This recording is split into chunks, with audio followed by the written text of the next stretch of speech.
নমস্কাৰ জেআৰজি ব্লগ লৈ সকলোকে স্বাগতম জনাইছো। আজি আমি আলোচনা কৰিবলৈ লৈছো মুখ্যমন্ত্ৰী মহোদয়ে আত্মসহায়ক গোটৰ মহিলাসকলৰ বাবে ঘোষণা কৰা ভাল খবৰ সম্পৰ্কত। ইতিমধ্যে যিসকল মহিলাই ঋণ লৈছিল আৰু ঋণ ঘূৰাই দিব পৰা নাই সেই সকল মহিলালৈ আজি মুখ্যমন্ত্ৰীয়ে এটা ভাল ঘোষণা কৰিছে।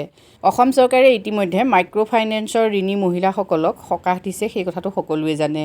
দুবাৰকৈ মহিলাসকলক ইতিমধ্যে যিসকলৰ ঋণ আছিল সেই ঋণ চৰকাৰৰ দ্বাৰা ঘূৰাই দিয়া হৈছে। এতিয়া তৃতীয় কিস্তিত চৰকাৰে ঋণ ঘূৰাই দিব মহিলাসকলক, আৰু যিসকল মহিলাই ঋণ লৈ ঘূৰাই দিব পৰা নাই সেইসকল মহিলাৰ বাবে বিশেষভাৱে আজি মুখ্যমন্ত্ৰীয়ে এই কথা ঘোষণা কৰিছে। আৰু তেওঁলোকৰ ঋণ ঘূৰাই দিয়াৰ পাছত তেওঁলোকৰ NOC অৰ্থাৎ নো অবজেকশ্যন চাৰ্টিফিকেট ঘৰে ঘৰে যাব।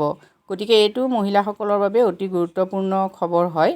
তাৰ লগতে আজিৰ সংবাদমেলত মুখ্যমন্ত্ৰী মহোদয়ে আত্মসহায়ক গোটৰ মহিলাসকললৈ ভাল খবৰ আছে বুলি ইতিমধ্যে ঘোষণা কৰিছে, আৰু নতুন পৰিকল্পনা গ্ৰহণ কৰিছে আত্মসহায়ক গোটৰ মহিলাসকলৰ বাবে, আৰু নতুন আঁচনিও আহিব বুলি তেওঁ ঘোষণা কৰিছে। যদিও এতিয়ালৈকে কি আঁচনি আহিব সেই ক্ষেত্ৰত তেওঁ কোনো ধৰণৰ স্পষ্টকৈ ঘোষণা কৰা নাই।